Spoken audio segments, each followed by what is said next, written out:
저희가 두 번째 방금 부른 찬송가 147장, 이 가사는 여러분 찬송가 그 왼쪽에 보면 그 작사자가 나와 있죠. 아이작 워츠라는 분이 작사한 찬송입니다.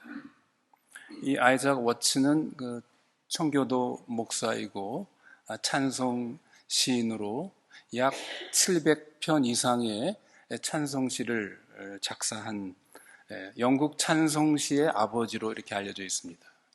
영국 사람들은 아이작 워츠와 존 웨슬레의 동생 찰스 웨슬레의 그 찬송을 가장 좋아하죠. 우리가 부르는 우리 한국 찬송가에도 이 아이작 워츠가 작사한 찬송들이 굉장히 많이 있습니다. 이 아이작 워츠에 대해서 재미있는 또 슬픈 그런 에피소드들이 있습니다. 이 아이작 워츠는 아주 타고난 시적 재능을 가진 이런 사람이었습니다. 그건 아주 어릴 때부터 시적 재능이 있어서 평소에 말을 할 때도 이렇게 시적 운율을 가지고 평소에도 얘기를 했다고 합니다. 그래서 아버지한테 자주 혼나고 때로는 매를 맞기도 했다고 합니다. 그래서 매를 맞고 울면서도 아버지한테 시적 운율을 담아가지고 아버지께 답변을 하기도 했다. 그런 일화가 있습니다. 이 아이작 워츠는 평생을 결혼하지 않고 독신으로 살았습니다. 독신의 은사가 있어서 결혼을 하지 않은 것은 아니고, 이 아이작 워츠의 그 시에 감동된 어느 한 여인이 참 아이작 워츠를 사랑했다고 합니다. 그래서 편지를 통해 가지고 이 아이작 워츠와 낭만적인 그런 연애를 하고 있었는데, 어느 날 이 여인이 실제로 이제 아이작 워츠를 만나게 된 거죠. 어떻게 됐을 것 같습니까? 아이작 워츠를 만나고 나서 헤어졌다고 합니다. 왜 그러냐면 이 아이작 워츠의 키가 150cm 정도에다가, 아이고, 왜 안 됩니까? 150cm면은? 게다가 얼굴도 상당히 못생겼다고 합니다. 우리 이런 걸 보면 결혼이라는 게 꼭 믿음만 가지고는 안 되는 것 같습니다.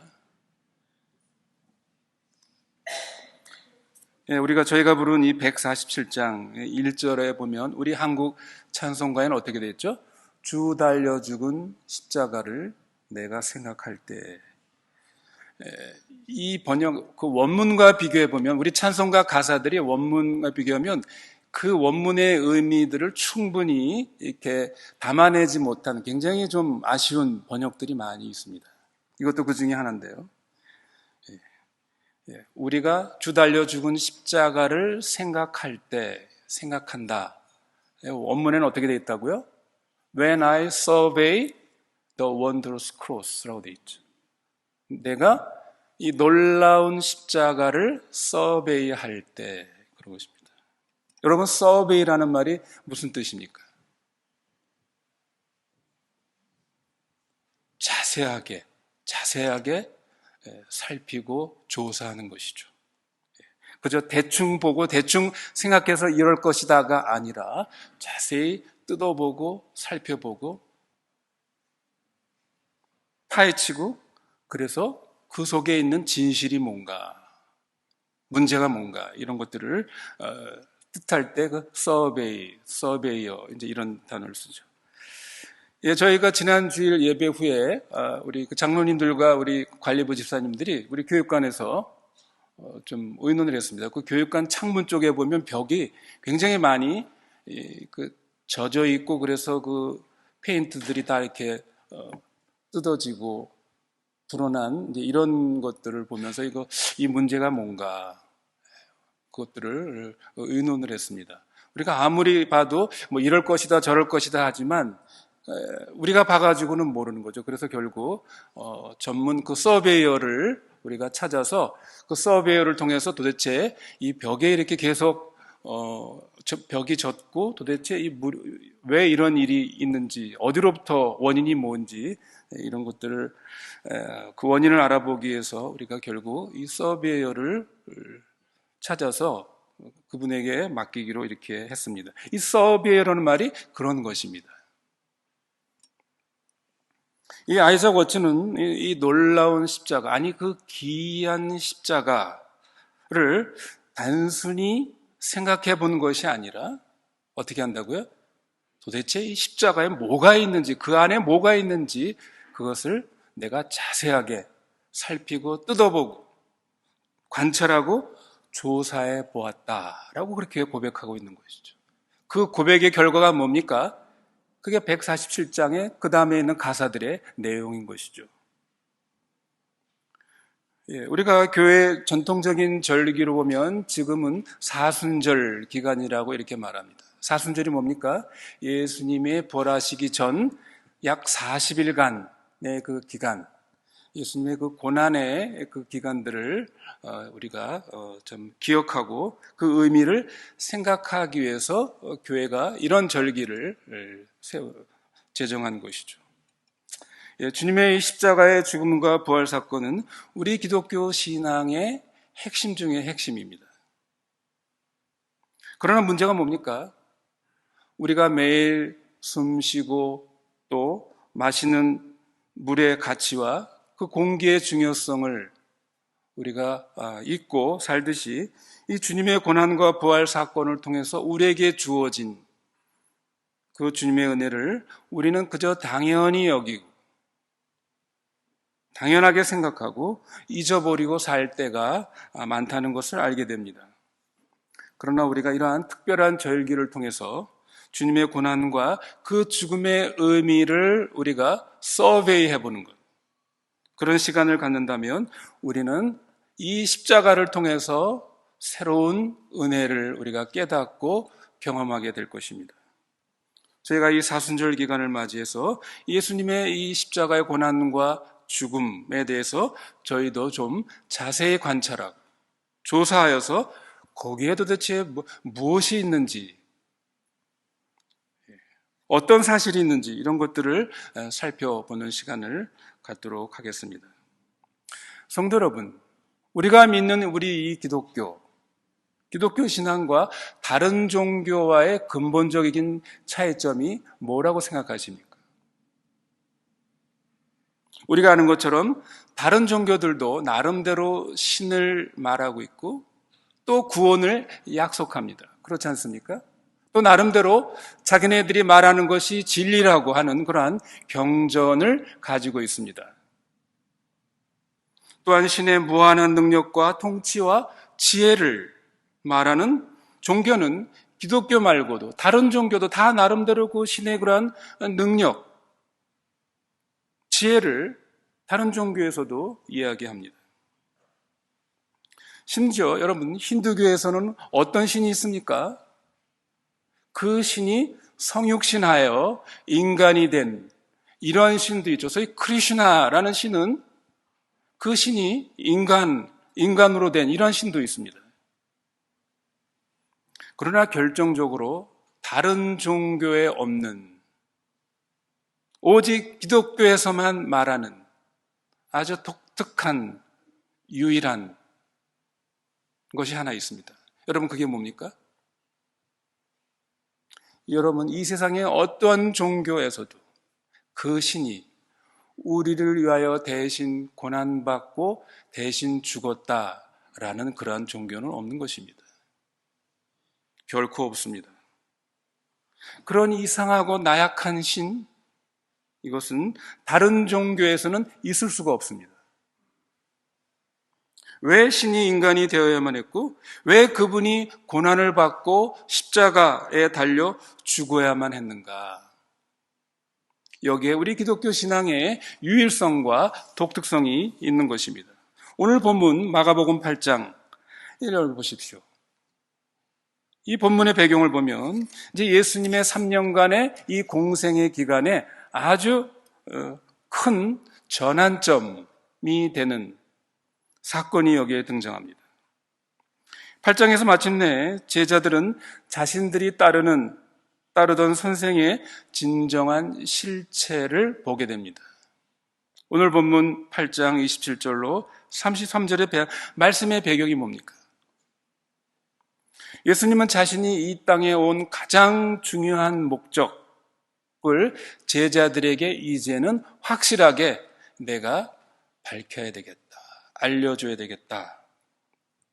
그 시점이 언제일까를 마음에 두셨던 것 같습니다. 예수님은 그 시점을, 자신이 이 땅에 온 진정한 목적이 무엇인가, 이것을 밝힐 시점을 언제로 둘 것인가, 언제로 잡을 것인가. 예수님에게는 그 시점을 언제로 잡은 겁니까?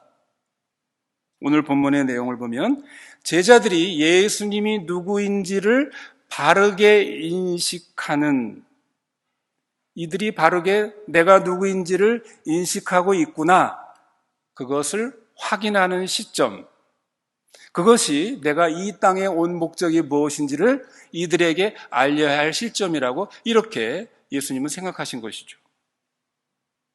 오늘 본문을 보면 이제 그 때가 왔다고 우리 주님은 판단하셨습니다. 그래서 29절에 예수님은 제자들에게 질문을 하죠. 너희는 나를 누구라 하느냐? 마침내 베드로는 이 거대한 질문에 대해서 답변을 합니다. 뭐라고 답변합니까? 주는 그리스도시요, 당신은 그리스도십니다. 이 그리스도, 크리스토스, 헬라말 크리스토스죠. 이것은 기름 부음을 받은 자라는 그런 뜻이죠. 이게 히브리 말로 메시아라는 말입니다. 전통적으로 왕은 대관식 때 기름을 부음을 받는 이러한 의식을 행했습니다. 그러나 이 크리스토스, 메시아라는 의미는 단순히 대관식의 왕으로서의 어떤 기름 부음을 받는 이런 의미를 포함해서 그는 만왕의 왕이여 모든 이 세상의 모든 것들을 통치하시고 지배하시는 절대적인 왕이다 라는 것이 이 메시아 속에 들어있는 의미입니다. 그러므로 당신은 그리스도십니다, 당신은 메시아십니다 라고 이 베드로가 말했을 때 그것은 당신은 만왕의 왕이요 세상의 만사를 바로잡을 절대적인 왕이십니다 라고 고백한 것입니다. 주님은 베드로의 이 칭호를 받아들이셨습니다. 그런데 여러분, 문제는 뭡니까? 그 다음에 예수님께서 꺼내신, 제자들에게 꺼내신 충격적인 선언입니다. 그게 뭡니까? 하지만 나는 너희가 그렇게 생각하는, 기대하는 그런 왕이 아니다 하는 것이었죠. 그것이 바로 31절로 32절의 말씀입니다. 뭐라고 주님이 선언하십니까? 인자가 많은 고난을 받고 장로들과 대제사장들과 서기관들에게 버림받아 죽임을 당하고 사흘 만에 살아나야 할 것을 비로소 저희에게 가르치시되 드러내놓고 이 말씀을 하시니. 성도 여러분, 여기서 가장 중요한 표현이 뭡니까? 인자가 고난을 받고입니다. 많은 고난을 받고. 여러분, 여기서 인자라는 단어가 아주 중요한 단어죠. 인자가 영어로 man, 뭡니까? Son of man, 사람의 아들, 사람의 아들. 우린 단순히 사람의 아들, 신의 아들이 아니라 사람의 아들이구나 이렇게 생각하기 쉬운데요. 그러나 성경에서 이 인자라는 말은 훨씬 더 넓은 의미, 굉장히 거기에 심오한 의미를 가지고 있습니다. 그것이 어디에 나타납니까? 다니엘서에 나타났죠. 다니엘서 7장 13절, 14절에 보면 거기에 인자라는 말이 등장하죠. 인자 같은 이가 하는데 그 인자는 뭡니까? 하늘에서 천사를 거느리고 구름을 타고 나타나서 온 세상을 다스리는 권세를 가진 신적인 존재, 메시아적인 인물로 묘사됩니다. 그러니까 그 단어가 말하는 사람의 아들과는 다르게 그 사람의 아들 속에 뭐가요? 구름을 타고 세상 모든 권세를 다스리시는 신적인 존재. 다니엘을 비롯해서 구약의 모든 선지자들이 이 의미를 알지 못했을 것입니다. 아니, 어떻게 사람의 아들이 또 동시에 신적인 존재가 될 수 있나? 이 두 가지가 어떻게 같이 결합이 될 수 있는가? 도무지 이것을 알 수가 없는 것이죠. 우리 신약의 성도들은 이것을 알고 있는 것입니다. 누구를 통해서? 바로 예수 그리스도를 통해서. 그분은 참된 인자요, 참된 하나님의 아들, 하나님이심을 우리는 더 풍성한 계시로 알게 되는 것이죠. 그런데 예수님은 인자가 많은 고난을 받고, 더 정확하게 말하면 고난을 받아야만 한다라고 그렇게 말씀하셨습니다. 여러분, 이전까지는 메시아가 하나님이 보내신 신적인 존재가 고난을 받는다. 메시아와 고난을 연결시킨 사람은 없었습니다. 왜 그렇습니까? 그것은 도무지 말이 안 되는 것입니다. 저희가 오늘 교동문에서 함께 읽은 이사야서 53장에 우리 그 교동문을 읽었지 않았습니까? 거기에도 보면 그는 그 메시아를 말하죠. 그가 고난받는 종으로 거기에 예언이 되어 있죠. 그러나 그것을 메시아로 연결시킨 유대인은 없었습니다. 심지어 유대 율법 학자들도 이 이사야서 53장에 나오는 이 고난받는 종을 어떻게 해석했습니까? 그것을 메시아로 해석한 것이 아니라 더 넓은 의미로 하나님의 백성이 이 땅에서 이방인들에게 고난을 받는 이런 넓은 의미로 이사야서 53장을 해석하는 것입니다. 왜 그렇습니까? 하나님의 구원자, 하나님이 보내신 메시아가 고난을 받는다. 이것은 말이 되지 않았기 때문입니다. 하나님을 대적하는 모든 악과 불의를 심판하고 세상 모든 만사를 바로잡아야 할 그 권세의 왕, 권세를 가진 왕, 메시아, 그 그리스도가 고난을 받다니, 고난을 받을 정도로 그렇게 허약한 메시아인가? 고난을 받다 죽으면 어떻게 우리가 그가 악을 이길 수 있단 말인가? 정말 그것은 말이 안 되는 소리였습니다. 예수님이 여기 31절에 인자가 고난을 받아야 한다. 버림을 당해야만 한다. 죽임을 당해야만 한다. 라는 말은 자신의 이 고난과 죽음이 선택사항이 아니라 필수사항이에요. 필연적인 일임을 여기서 말씀하신 것입니다. 다시 말하면 자신이 의지적으로 자발적으로 마땅히 고난을 받고 자기 목숨을 내놓을 계획이라는 그런 뜻입니다. 그러나 이러한 예수님의 선언은 지금까지 예수님을 따라다니던 베드로를 비롯하여 모든 제자들의 꿈과 기대를 무참히 깨트리는 것이었습니다. 아니, 우리가 따라다니는 우리 이 메시아, 이 그리스도가 당시에 그 유대의 그 기득권 세력들, 또 로마 제국과 대항해서 싸우다가 죽으면 모르되, 물론 그것도 상상할 수 없는 일이지만 아예 싸우지도 않고 죽어야만 한다? 죽으러 오셨다? 도저히 이 제자들은 그것을 이해할 수도 받아들일 수도 없었습니다. 그래서 예수님의 이 충격적인 말씀이 끝나자마자 베드로가 예수님께 어떻게 해요? 예수를 붙들고 간함해. 여기 간한다는 말은 무슨 간청한다, 권면한다 이런 뜻이 아닙니다. 이 말은 책망한다, 꾸짖는다 이런 뜻입니다. 이 간한다라는 이 동일한 동사를 예수님이 공생의 기간 속에서 그 귀신 들린 자를 내어 쫓을 때 그 귀신을 향해서 하는 말입니다. 귀신을 꾸짖고 쫓아낼 때 똑같이 이 간한다 이 동사를 썼습니다. 그러니까 베드로는 아주 그 거친 감정, 동반된 표현을 써가면서 예수님을 꾸짖고 책망한 것입니다.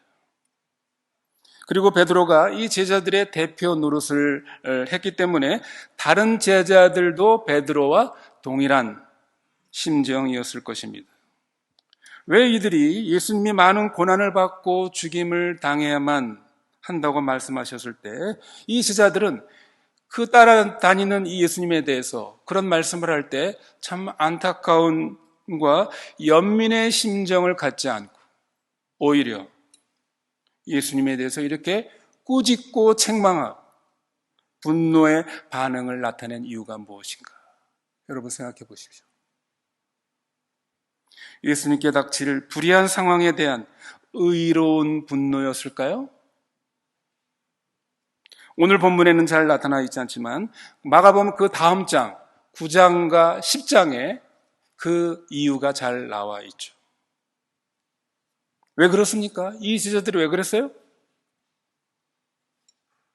예수님이 하나님의 나라를 회복하고 만왕의 왕, 세상 만사를 다스리시는 권세를 가지고 왕좌에 오르시면 어떻게 된다는 겁니까? 그 예수님을 따라다닌 우리들이 어떻게 해요?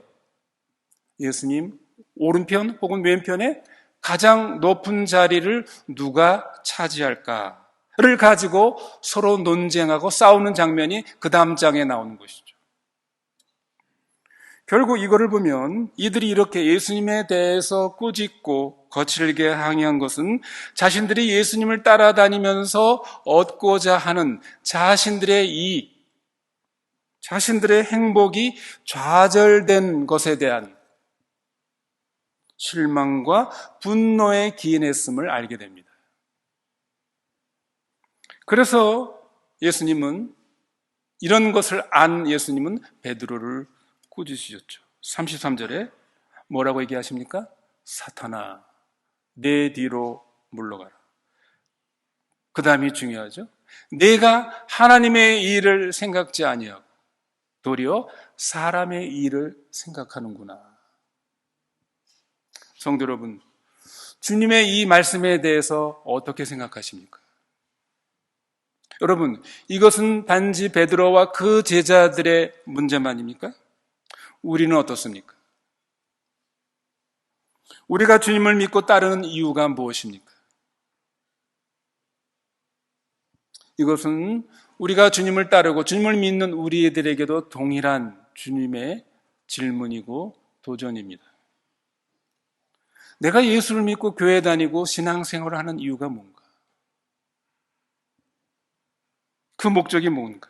하나님의 일, 하나님의 뜻을 생각지 아니하고 나의 뜻, 나에게 떨어질 이익, 행복이 우리 신앙의 동기와 목적은 아닌가? 그래서 내가 원하는 대로 하나님이 움직여주지 않으시면, 혹은 내가 뜻하는 대로 하나님이 해주시지 않으면, 베드로처럼 예수님에 대해서 그 거친 마음을 가지고 항의하고 불평하고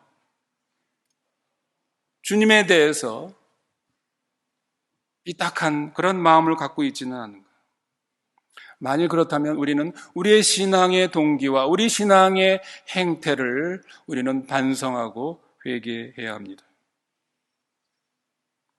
그러면 우리 이 본문의 핵심을 좀 더 살펴보겠습니다.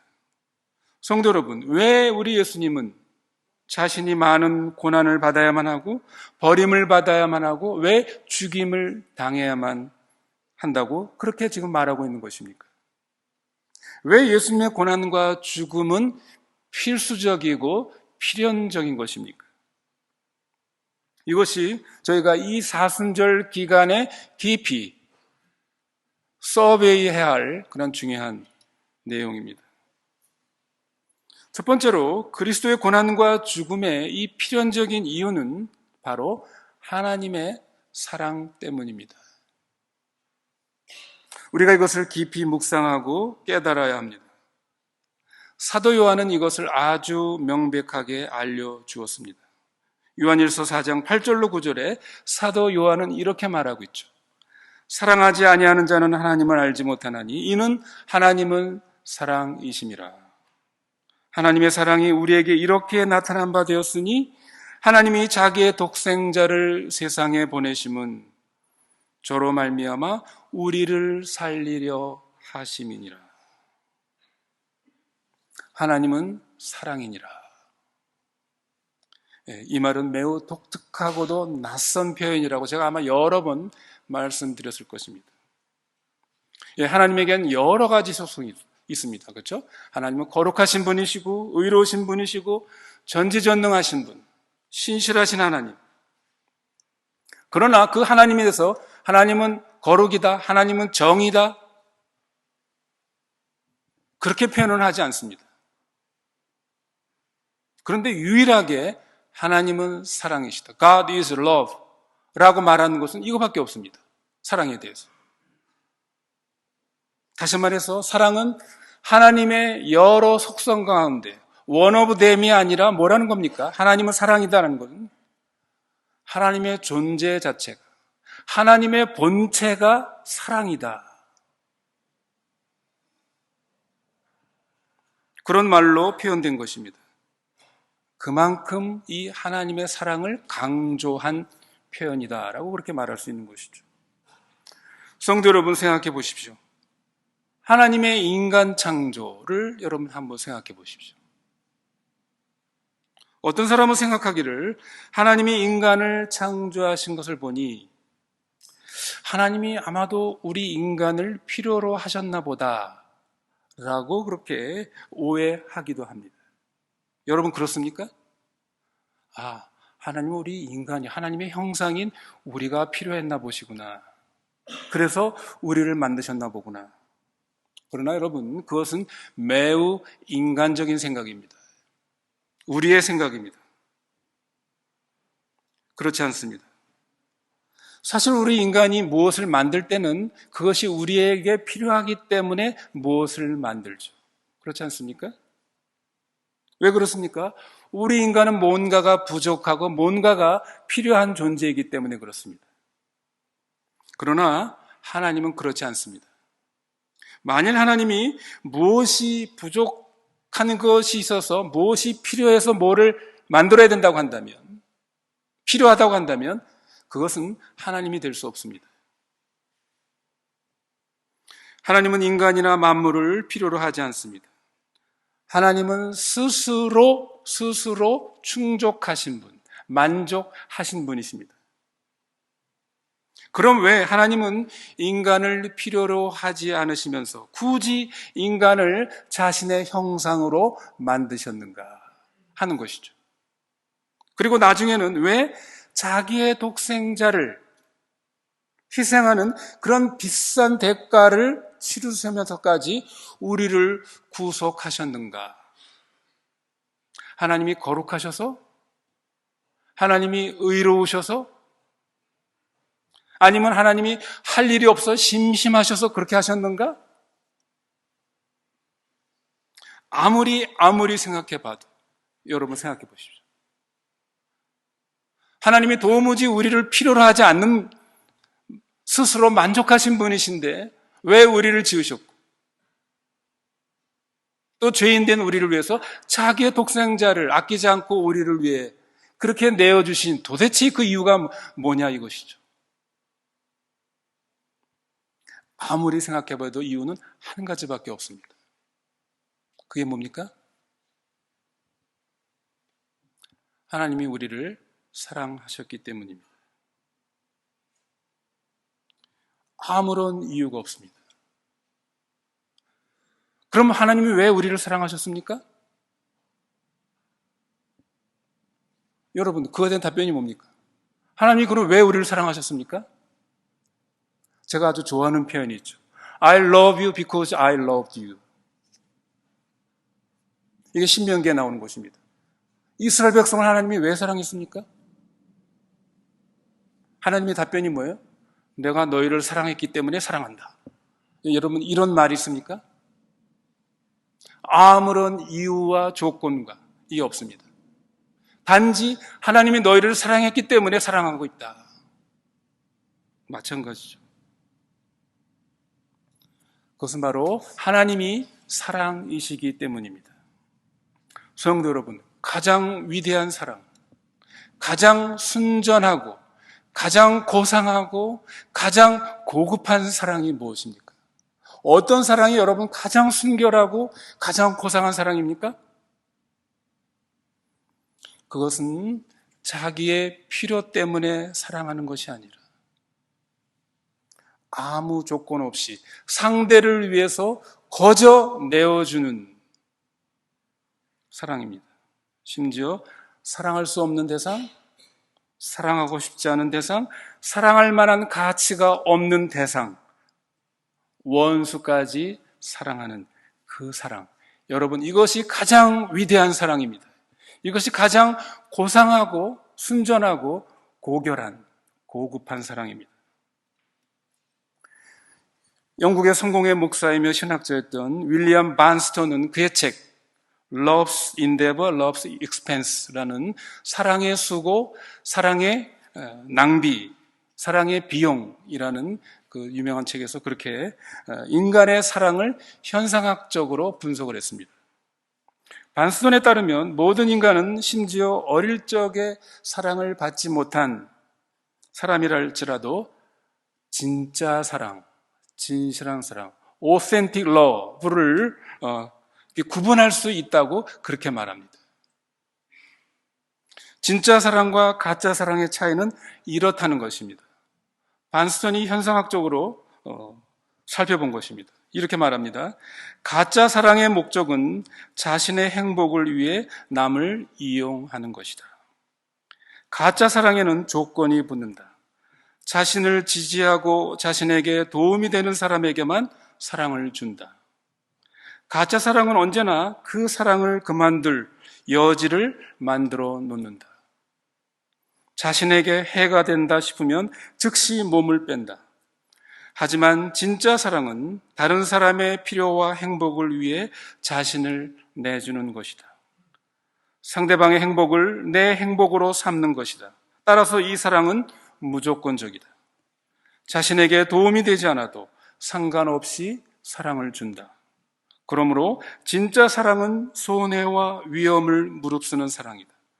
아낌없이 내어주는 사랑이다. 그런데 이 반스턴은 세상에 이런 오센틱 러브를 할 수 있는 사람은 아무도 없다고 그렇게 주장합니다. 여러분 그렇지 않습니까? 우리 모두는 이러한 진짜 사랑, 이러한 순전한 순결한 사랑을 절실히 원하지만 우리 서로 모두가 이러한 사랑을 줄 수 없다는 것을 너무나 잘 알고 또 그렇게 경험하고 있습니다.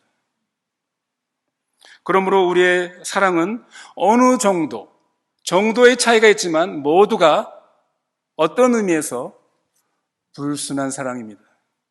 가짜의 사랑입니다. 왜 그렇습니까? 그것은 바로 우리 모두가 사랑을 필요로 하기 때문입니다. 내 필요를 위해서 사랑하는 이런 사랑이라는 것이죠. 우리는 사랑이 필요하다는 말을 다르게 표현하면 우리 존재 자체 안에는 그 사랑의 탱크가 충분하게 채워지지 않았다는 것을 의미합니다. 그러므로 우리 속에 있는 이 사랑의 빈 탱크만큼 우리는 모든 관계 속에서 우리의 빈 탱크를 채우기 위한 이해타산의 사랑, 조건적인 사랑이 개입될 수밖에 없습니다. 여러분 그렇지 않습니까? 그것이 아무리 부모와 자식의 사랑이라 할지라도 부부의 사랑이라 할지라도 그렇습니다. 그것은 이론이 아니라 우리의 경험으로 알 수 있는 것입니다.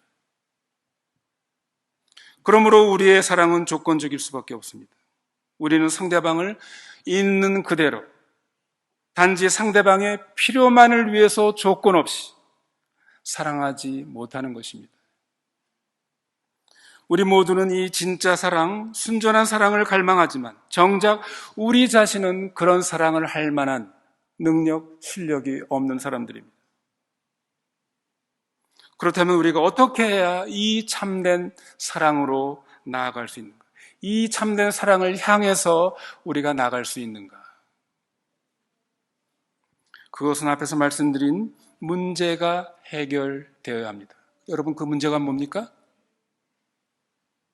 내 속에 이 사랑의 빈 탱크가 채워져야만 한다는 것입니다. 나를 조건 없이 있는 모습 그대로 받아주고 사랑해 줄 뿐, 나에게 아무것도 바라는 것이 없는 그 순수한 마음으로 사랑해 줄 뿐, 이런 사랑을 받고 나면 우리 안에 사랑의 탱크가 채워질 것입니다.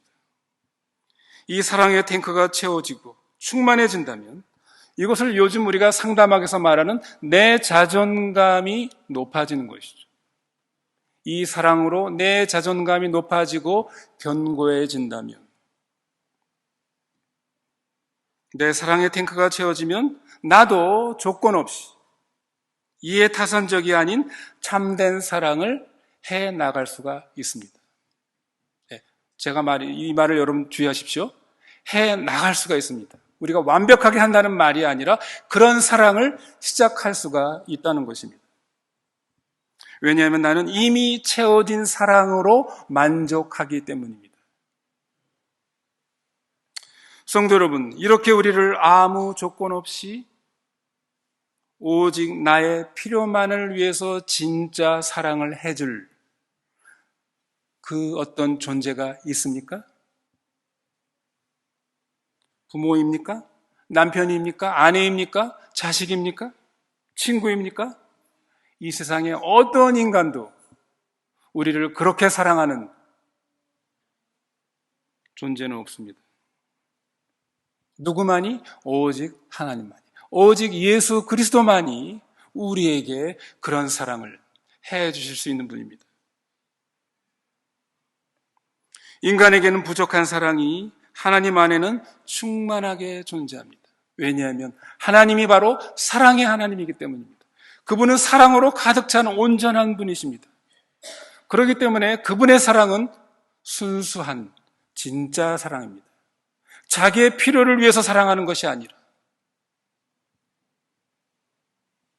그래서 하나님은 사랑이시다 이렇게 말하고 있는 것이 아닙니까? 하나님은 사랑으로 완전히 충만하신 분입니다. 그러므로 하나님은 다른 대상으로부터 사랑을 필요로 하지 않습니다. 그래서 오직 하나님에게서만 참되고 온전한 사랑을 우리가 받을 수 있습니다. 우리는 다른 곳에서 참된 사랑, 순전한 사랑을 기대할 수 없고 기대해서도 안 됩니다. 만일 우리가 그런 것을 기대한다면 그 기대한 것만큼 실망과 분노를 안겨줄 뿐입니다. 왜냐하면 그들도 사랑이 필요한 사람, 사랑이 부족한 사람들이기 때문입니다. 그렇기 때문에 언제 그들에게 대한 사랑은 언제나 이기적인 요소가 그 속에 들어있기 때문인 것이죠. 제가 어느 책에서 한 여성이 자기 친구에게 보낸 메모의 글을 읽은 적이 있습니다. 이 여성은 이렇게 고백합니다. 내 인생의 가장 큰 문제점은 사람들의 시선에 연연하는 거였어. 남들이 나를 인정해주고 좋아하지 않으면 나는 견디질 못했지. 그러다가 내가 그리스도와 관계를 맺은 것이 얼마나 중요한지를 처음으로 깨닫게 되었어. 그분의 사랑 덕분에 남들의 말과 행동 하나하나에 내 감정이 요동치지 않게 되었단다. 그분의 사랑 덕분에 내 친구와 가족을 있는 그대로 사랑하고 그들에게서 많은 것을 기대하고 바라지 않게 되었어. 모든 부족한 것은 그리스도 안에서 찾을 수 있기 때문이었지. 남들을 있는 그대로 사랑하니 얼마나 좋은지 모르겠구나. 성도 여러분, 이런 것입니다.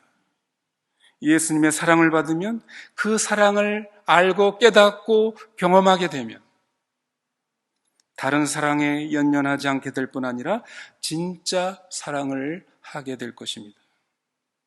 이 사랑을 받으면, 이 사랑을 알면 알수록, 깨달으면 깨달을수록, 이것을 경험하면 경험할수록 다른 사랑에 연연하지 않게 될 뿐 아니라 우리는 진짜 사랑을 하게 됩니다. 이 사랑을 받으면 우리 사랑에서 이러한 거짓된 요소들이 점점 떨어져 나가게 될 것입니다. 이 사랑을 받으면 우리는 인내와 자존감을 얻어서 남들에게 더욱 진정한 사랑을 나눠주게 될 것입니다. 상대방이 나를 사랑해주지 않아도 상관없이 우리는 그를 사랑하게 됩니다.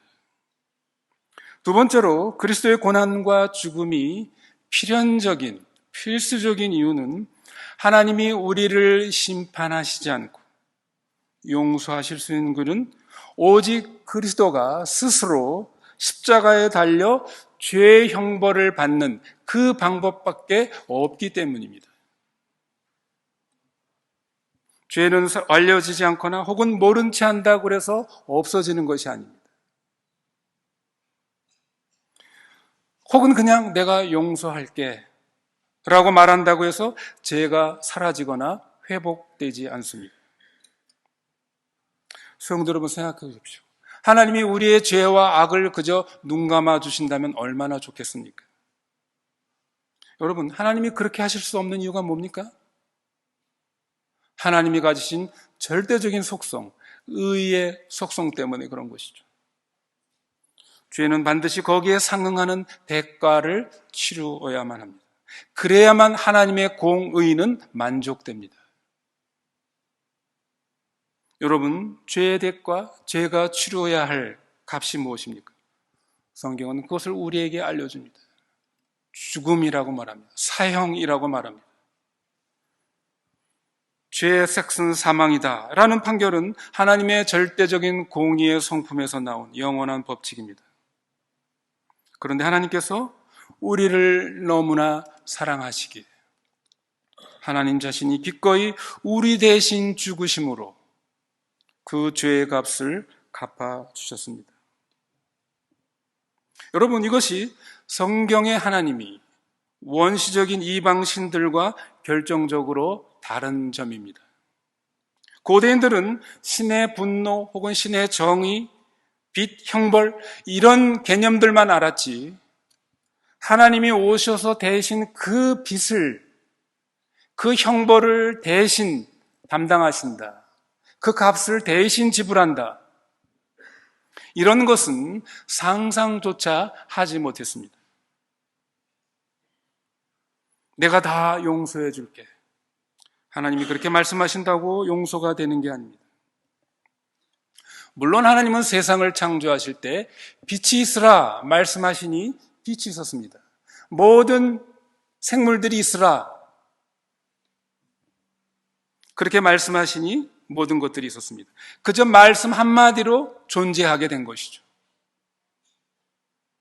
하지만 이 용서는 하나님이 용서 있으라 그런다고 해서 용서가 있는 것이 아닙니다. 용서는 그렇게 간단하지 않습니다. 왜 그렇다고요? 죄에는 언제나 정의로운 형벌이 따르기 때문입니다. 이것이 바로 말씀드린 하나님의 절대적인 의의 속성입니다. 내가 형벌을 받든지 아니면 누군가가 대신 형벌을 받든지 아니면 죄가 없어지지 않는 것입니다. 그러면 하나님이 우리를 심판하지 않고 우리의 죄를 용서하실 수 있는 길은 무엇입니까?